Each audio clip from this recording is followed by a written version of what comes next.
we're going to go ahead and move on to the first big part of my stream, and that is the worst performances of 2022. Now, listen, as I said at the top, Chad, as I said throughout all my lists this year, talking about the best films, the worst movies, talking about some of the best performances this year. This was, I think, a really good year, return to form for film in 2022. Obviously, there were several big disappointments in my opinion. A lot of the Oscar baity stuff, I just thought fell flat. But a lot of genre stuff I thought was great. A lot of horror stuff I thought was amazing this year. Sci-fi, Chad, it was pretty cool. It was pretty cool. And I'm glad a lot of those movies are getting the attention that they deserve because they should. However, Chad, there are some exceptions. There were some pretty bad performances this year, things that just didn't particularly click with me. That's not to say the films that they were in were entirely bad. They might have been good movies, just had featured like a bad performance or something that just, maybe just brought the movie down a little bit, in my opinion. Or, they were just a part of an ensemble that was terrible, much like the entirety of the film. But, I have about 11 or 12 performances and casts that I want to highlight with this list. And, of course, I want to hear from you guys. I want to hear, what some of your worst performances of 2022 are. I'm very curious about that. We're going to start off, chat, with a performance which, again, is very much dividing people right now. Because there are two camps with this actress. There are people that are saying that, she delivers one of the best performances of the year. She's the heart of this movie. And you have people like me and others are saying that she's a goddamn cartoon character. That she's ridiculous and she drags down the entire film. And that person that drags down the Fabelmans, chat, Steven Spielberg's The Fabelmans, which should just be called the Spielbergs, is Michelle Williams, who I think delivers one of the absolute worst performances of the year. Movies are dreams. I mean, that's what she is. Like in the trailers, I'm like, man, I don't know. She seems really schmaltzy and saccharine in the trailers. And I'm like, I hope she's not like that throughout the movie. She's like that throughout the entire movie and worse, chat. I mean, every time there was a Michelle Williams scene where she plays Mitzi, basically Steven Spielberg's mother in the film, I braced myself every time she was coming on because anytime she came on, she's like, whoa, whoa. I mean, she is so over the top. At one point, I expect her to go like that. Just very obnoxious. And it's, the thing is, I mean, this movie has a lot of problems, but it does feature a lot of great performances in the film. Like, I think Judd Hirsch does a great job. I think Paul Dano and Seth Rogen, I think, are solid. The person who plays young Steven Spielberg, I thought was very good. And David Lynch, who was towards the end of the movie, I think, delivers a very short but a great performance, one that stands out. But Michelle Williams, man, she's in so much of this movie, and when she's in it, it's just like, God damn it. She kind of represents the worst of Steven Spielberg's sensibilities as a director in the last 20 years, where, I feel like now he's not as focused. He's very wistful. He's so workmanlike, and he tries to, I think, cover up that workman-like structure to all those movies that are just so kind of just tropish and tired with melodrama. And she is just really melodramatic in this movie. And she doesn't match up. It's like, no one else is on her level in this film. Everyone seems to be like, just sensible and relatively normal. Certainly passionate. There's passionate characters in the film, but I just do not get it. I don't get her performance. And yeah, I'm just perplexed that so many people are praising her and saying she's delivering one of the best performances of the year. I do not think so. I think she's one of the big reasons this movie is dragged down. Now, again, not her fault. It's what's written for her and how she's directed, chat. And it's too bad because Michelle Williams is a very talented actress, but this is not one of her better performances, chat. Matter of fact, it's one of the worst performances of 2022. But there are indeed others who've delivered even worse performances than Michelle Williams this year. And I have two people, so I'm kind of cheating with some of these selections. Sometimes I'm including entire cast. Sometimes I'm including two actors in one. But I gotta bring up Dwayne "The Rock" Johnson and Skateboard Kid in Black Adam. Now listen, Dwayne "The Rock" Johnson, I think, has skirted by for a very long time, last 15 or so years, on this whole idea that he is this huge, bankable movie star He was a big franchise creator, and really, I feel like this is the first time people are finally realizing that he's not.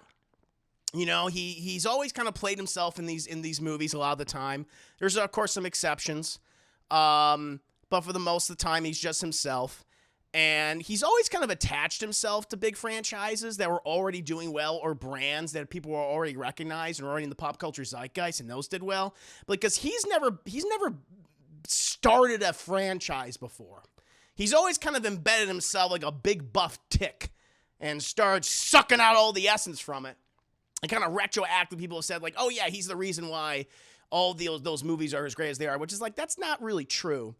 And I feel like the case in point is Black Adam, which was something, this was the status quo of the DCU is about to change forever, chat, with Dwayne "The Rock" Johnson's Black Adam, which has been in 15 plus years of development, chat. This movie was announced before Iron Man: The Dark Knight came out back in 2006 or 2007. And, you know, you guys know that this was Black Adam was one of the was on my list of the worst movies of 2022 for a variety of reasons. One of those reasons being, I think, Dwayne "The Rock" Johnson's performance as Black Adam, who just kind of played him. I mean, at this point, I'm not expecting Dwayne "The Rock" Johnson to stretch himself. I think he's kind of skirted by on some charm and bravado. Here, there's not even any charm to this character. He's just kind of so stoic and edgy and brutal. He's not very likable. And they thought, well, since we have this character being played this way, which is not very exciting, let's give him a fucking child sidekick. And I'm sure the filmmakers thought, oh, we're going to do like a T-800 and John Connor-esque relationship, kind of what we saw in, Terminator 2 Judgment Day with Arnold Schwarzenegger and Eddie Furlong, right? And it just does not work out. Anytime Dwayne "The Rock" Johnson, Skateboard Kid, who's this really annoying, obnoxious kid who is all about killing people and trying to feed Dwayne "The Rock" Johnson catchphrases to say. Anytime they're on screen together, that's when the movie's at its worst, which is saying something because there's a lot of terrible parts in this movie. The two of them, that duo in Black Adam really brought the movie down for me. And I feel like that's also one of the big reasons why this didn't perform well. You know, this whole idea that The Rock is this mega superstar, this huge movie star. It's like, no, he's not. I don't think he ever has been. Is he charming? Sure. Is that charm? Does he work in films? Has he been a part of big franchise? And has he helped those along? Of course. But yeah, this whole idea that he can sell it just on himself, that was disproven with something like Black Adam, in my opinion, chat. And his performance along with Skateboard Kid, not great. One of the biggest disappointments this year for me, chat. But I wasn't expecting much. This is a sad one, chat, because he is a national treasure. He is a national treasure here in the United States of America. But I gotta criticize him.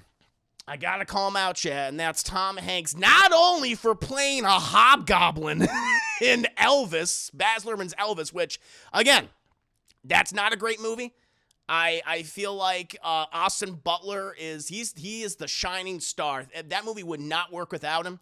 That movie has just a lot of poor decision making, a lot of bad filmmaking on full display, by Baz Luhrmann, of course.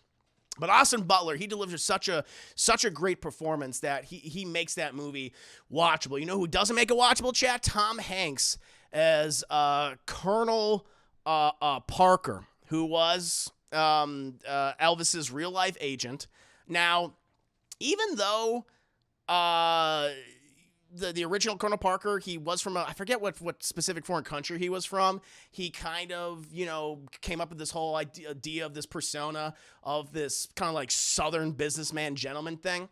And there's like interviews with him when you hear him speaking and all that. And there's controversy where he sounds American, he sounds Southern or whatever. It's like, okay.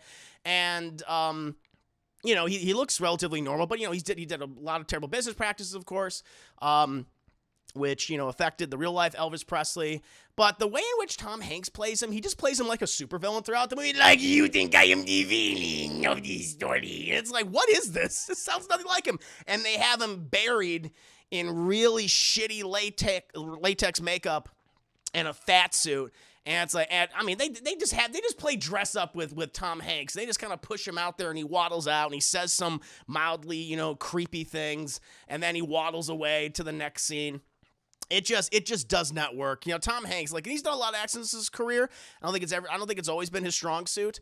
And I think that another case in point with that, chat, he's on this list twice, as he should be, okay? Because along with playing, Colonel Parker, he also played Geppetto in Disney's 2022 live-action remake of Pinocchio, where, again, he is delivering just a weird, awkward performance, constantly slipping in and out of his Italian accent. If you want to, it's a boppity boop. It's a boppity boopy Italian accent, chat. I'm like, what was anyone thinking of casting him here? He gets 2 musical numbers in which he kind of sings the entire time, and I just feel like, he acted very confused. I don't think he was given great direction from someone he's worked with many times, Robert Zemeckis. I mean, Pinocchio itself. I mean, no one comes out of that movie looking very good. It's a mess of the movie. It's one of the worst performances of the year, but it's his performance that really makes it truly bad. And it's sad, chat. I'm sure, listen, Tom Hanks is going to bounce back. He's going to deliver great performances in the future, chat. There's no doubt. He has an entire amazing legacy that we can all appreciate. But yeah, 2022, not very good for Tom Hanks, chat. Also, again, if... This is a person where I don't understand their career and people's infatuation with him. But at this point, it's like, can we just stop giving Rob Zombie money to make movies? All right? And again, The Munsters is a perfect example. The entire cast of The Munsters is a perfect example of why Rob Zombie should not make movies. Like, everyone in this movie is bad. Everyone in this movie is terrible, chat. I mean, especially his talentless wife, Sherry Moon Zombie, who plays Lily Munster, who is, she's never been able to act. And, he's always put her in there because, nepotism. My wife's going to be the star, et cetera, et cetera. But it's like, at this point, it's like, man, if people are criticizing her performance and everything that you put her in, it's like, maybe you should stop doing that. It's like, nope, here we go. She's in here too. But no, this movie was excruciating to sit through. It is nearly 2 goddamn hours of this really broad comedy, lacklusterly delivered by the leads, by the supporting characters, by the tertiary characters, the writing, the direction they're given. No one comes out of this looking good. No one, chat. It's like, I could have just said, hey, Sherry Moon Zombie. I could have picked any of the other actors in this film. It's like, no, the entire cast does such a great, does such a terrible job, chat, that I have to bequeath this to everyone. One of the worst performances of 2022. And here's another guy, chat. Another guy who I think has been on a number of people's lists for quite a few years.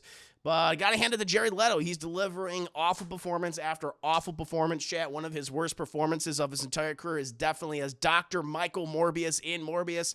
The thing about this performance is there's just nothing interesting. He's just boring. He's just there. He just feels like a generic superhero character from the late 90s or early 2000s. There's nothing particularly interesting about him, nothing that defines his personality other than, like, his disease. And to hear that, like, Jared Leto stayed in character as Michael Myers, like, what? Why? There's nothing to you. How did you stay? Like, I didn't even know what he stayed in character as. Was he actually using the crutches and shit? Like, I just don't know. He's just so blasé. He barely raises his voice in this movie, chat. There's no passion. There's no life. I know that he's, playing a vampire and they're undead, but still, man, give us something. There's just nothing there. There's just nothing there. Dull. Matt Smith, thank God. The only interesting part of that movie was Matt Smith. And listen, he did the best that he could with the material that he was given, which was not very good material to begin with. But he was just fucking dancing. He was cackling. He was laughing like, an evil maniacal villain. He was doing that. That was fun. But when you're going up against Jared Leto, who's this goddamn serious stick in the mud, it's like, yeah, it's hard. It's hard. Even the dancing shenanigans of Matt Smith could not even ring out a slightly good scene with Jared Leto, chat. And again, he delivers one of the most boring performances of 2022. And this guy, listen, this next guy, you've seen him. He's usually always on a worst of list, chat, and deservedly so. And that's Mark Wahlberg in Uncharted. What I've said this for years. I've said this for so long, chat. I just do not want a cinematic adaptation of Uncharted. Okay, it just doesn't feel necessary. Those games are so cinematic to begin with. They're so well acted. They're so well written. They have so many amazing sequences. And the actors that perform those characters, that do the mocap and do the voices, they do an excellent job. It's not necessary to do these films, okay? I get why Sony's doing them. You want to turn these into not just video game franchises, but multimedia franchises. I'm like, okay, fair enough. But at least try to get someone who, has the same, either resembles or has the same sensibilities as some of these characters, whether it be Nathan Drake and Victor Sullivan. In this case, Mark Wahlberg was cast as Victor Sullivan. This is crazy. The whole saga of this movie, Uncharted, eventually being made, is weird, Chad. It was originally announced in 2009, over a decade ago. Mark Wahlberg was initially attached to play Nathan Drake, Chad, when David O. Russell was going to direct it in this weird, just bastardized version. And it's gone through so many different creative teams, so many directors, so many writers, till we finally got the one with Ruben Fleischer. And Mark Wahlberg aged out of the role of Nathan Drake, which he was ill-suited for to begin with. And then he was cast as Victor Sullivan, which he was also ill-suited for to begin with, Chad.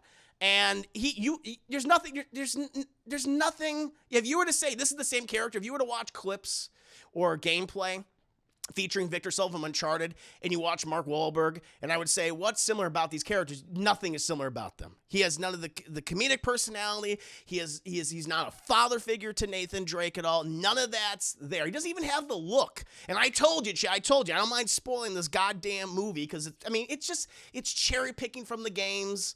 It's taking a lot of the plot from the fourth one, but then it's taking action scenes from some of the other ones, particularly with 3, with the plane sequence. It doesn't matter.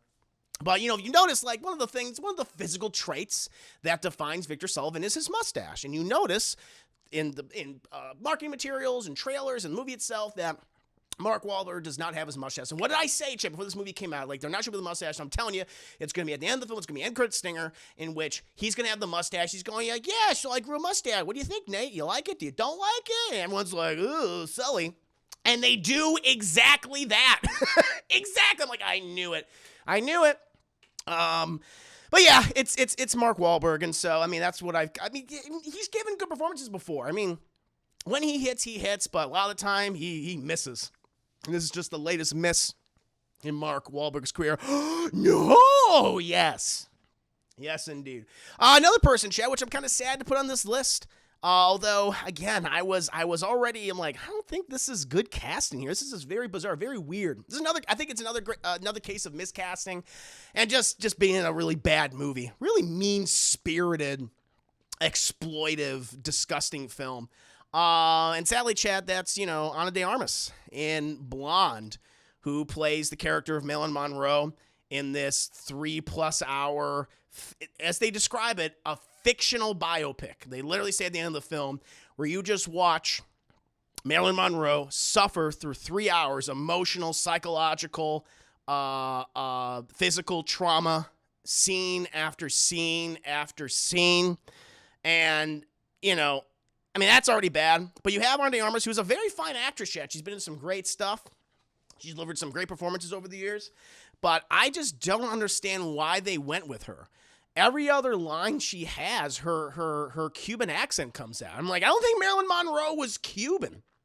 I don't believe she was Cuban, chat. So it's just odd that they went with her. I guess it was just for her physical appearance. I mean, she's a very beautiful woman. There's no doubt about that. But it's like, there were plenty of other people you could have cast as Marilyn Monroe. I was like, oh, yes, of course. There's plenty of examples. This was just very bizarre. I mean, this was this very weird casting. I mean, it doesn't help that they give her nothing to do. They write this character, and she's told to play this character as a ditz, as someone who's dumb, who doesn't mind being exploited. And it's just kind of gross to watch. It's gross to watch, and I feel sorry for her. But yeah, this performance, chat, did not work throughout this slog. I mean, I have to admit, I didn't even... I couldn't even finish all of it. I think I watched just under 2 hours. I'm like, that's enough. And I would not be, like I even said, that's why I put on my honorable mentions for worst movies this year, because I didn't put it on my list. But I could easily see people putting this on their list for worst movies in 2022, or even their worst movie, because it was, what I had saw was just gross. Moving on, this is gonna be a controversial one, I know, because I know there are people that really like this actress's performance, and a lot of people that like this movie. But I'm sorry, but I really dislike Keke Palmer in Nope. Nope, I feel like there were some performances that just didn't work for me. Daniel Kaluuya, I thought he was just kind of dull in the film, but yeah, he didn't annoy me. He didn't annoy me like Keke Palmer did. She is so over the top. She reminds me of Chris Tucker, Chad. She is a female Chris Tucker in this movie, and she's like, hey man, and like always, she's always at an 11. Everyone else is like kind of like, even when there's not a giant fucking UFO saucer thing attacking the farmstead, she's just always like that. I'm like, ugh. I found that really grating.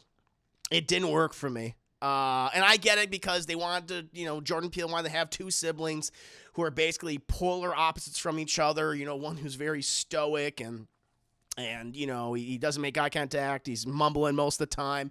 And you have someone who has this, has this huge personality, this bombastic personality that she always wants to be in the limelight, always wants to be paid attention to. And I don't know, I just found that really annoying. It didn't work for me. Even though there are other good performances in this movie. I think Stephen Yeun does a good job. I think the actor who played Angel, I forget his name off the top of my head, I think he did a great job. Michael Wincott, he did a good job, chat. Even though how his character ended up was weird. But yeah, Keke Palmer was just one. I'm just like, yeah, I was not a fan. I just really disliked this character. I found her annoying. I was like, please kill her. Please do away with her. But it is what it is. I know that's going to be a controversial one for a lot of people because I know people liked her, but I did not like it. And another thing I didn't like, chat? Everyone in Jurassic World Dominion. This movie, throughout its marketing, was just showcasing that, hey, not only are we bringing the characters from the Jurassic World franchise, which you all love now, right? You all love these characters? No, I do not love them. But we're also bringing back the original actors. Sam Neill, Laura Dern, Jeff Goldblum from the movie that you love, the original Jurassic Park. And we're going to have them together going on a big dinosaur-filled adventure. It's like, well, I'm not a big fan of those new characters, but I do like those original characters, so I'm hoping for the best. And what they give us, Chad, is nothing. They give us nothing. There are so many subplots in this movie, and they send so many of these characters off in different subplots that are just so interesting and dull and boring that you forgot that you like some of these original characters from those older movies, chat. And when these characters do finally meet up, they do nothing with them. All they do is, hey, you're Sam Neill. I read your book. You were at the first Jurassic Park. It's like, oh yeah, you're Chris Pratt. You worked at Jurassic World. I loved your book on raptor handling. And all that. That's it. They don't do anything with them. Nothing is done with them. They're all dull. There's no like iconic moments or scenes, and there's no tension because even when we're at the end of the movie, when they're fighting against grasshoppers and the Jokersaurus, they're all gonna be fine, Chad. That not any danger. And when you know that they're not gonna be any danger, then you're just watching, you're just relying on their interactions, and there's nothing is written for them. I mean, yes, you had these iconic characters in the first movie who are great, but you're paired with these other characters who have never had much of a personality, except fucking Bryce Dallas Howard, who's a new character every movie. But then you just got Chris Pratt, who's just doing this the whole goddamn time. There's nothing there, and it's so frustrating. They hype this up that, it's the generations coming together, and nothing comes of it. It's just, yeah, we survived another Jurassic Park scenario. Yay, and that was it. Boring. Oh, Chad, a lot of people were asking me if I was going to have anything from Avatar on my list. Bet your ass I will. And I do, Chad, I do. And I have to bring up Jack Champion, who plays the character of Spider. But I also want to include in this nomination all of the Sully kids, all of the Sully kids, Chad. First of all, let's talk about Spider, who... I mean, the movie is only been out for however many weeks. I don't want to spoil too much, but this character makes no sense. It's a total retcon. It comes out of nowhere. And how he acts throughout this movie, going back and forth, is just frustrating to watch. I mean, he's just really dumb and stoic and kind of horny the whole time. He just really wants to fuck Blue Kitty Cat Jesus. Like, that's the thing he wants to do most of all. fuck Blue Kitty Cat Jesus, and hang out with his dad. And that's pretty much it. And then be just confused and change his opinion on anything within a matter of minutes. Constantly. This character, this is one of the things, like, if this character was in a different movie, people would be much harder on it, and, I mean, they're not being, which just kind of is frustrating to me. But he was terrible. I'm like, they're going to keep him around for more films, and I'm like, oh, God, here we go. Why? But I also, I wanted to nominate for worst performances in Avatar all of the Jake Sully kids, because those kids indulge in all the tropes that annoy us in films. You have the annoying kids. You have the kids that never listen to the parents. You have the kids that are just cute and literally serve no purpose to the plot other than to just be cute. And you also have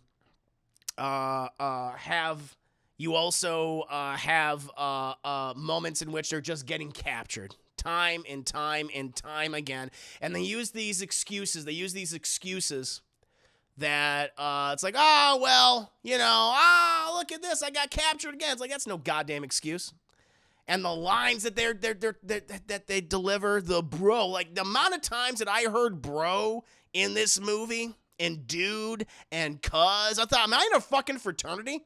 And am I in a frat party right now? It's like the dialogue these characters are saying to each other. Why do the Na'vi have words for bro and dude? And I was like, ugh.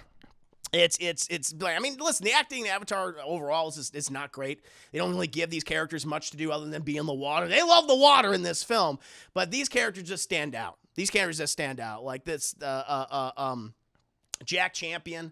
There's the way in which he reacts to things is just bizarre and weird. One moment he'll be like, no, fuck you. And the other moment it's like, okay, I guess I'll work with you. I guess I can go along with this. It's like, what?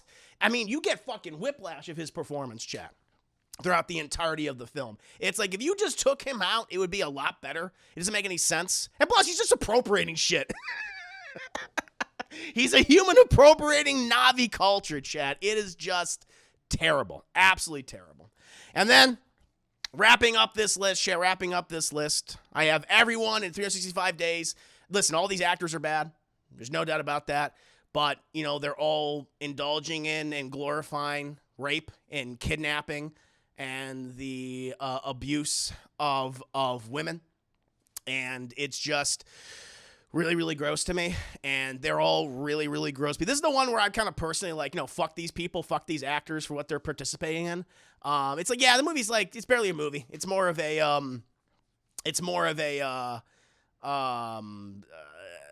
like a timeshare video or a music video. I mean, whatever, chat. Showcasing, the Caribbean, or not the Caribbean, excuse me, the Mediterranean. But then in between all that, it's like, yeah, we're just kind of brushing the fact that this woman was kidnapped and raped, but she's in love with this guy. He's handsome. He's pretty. That's it. But then you even have, like, characters playing different. You have the same actors playing different characters, and they're just playing these mustache-twirling villains with the fact where they're always licking their lips, and they have an eye twitch, and they have their voices kind of growling, going, it's like, Jesus Christ, you're like a creature, like an animal. What the hell's wrong with you? And then you just have this. Anytime they try to be romantic, these actors attempt to be romantic, the dialogue, they have no chemistry. It just falls flat, every line. Anytime when they're trying to be intimate, there's just nothing there. It's just these pretty automatons fucking each other, eating each other out, and that's it. Outside of that, it's like, I guess this is a pretty shot. The cinematography is like, yeah, this looks nice. I don't know what importance this has to the movie. And we go back to these characters, you just reminded of just how bad they all are and how they're all bad people. So, yeah, chat. Everyone in 365 days, some of the worst performances of the year. But yes, chat, that's my list of the worst performances of 2022. What about you guys? What are some of the worst performances on your list this year? There's quite a few. There's a hefty number of them, chat. No doubt about it. But let me know.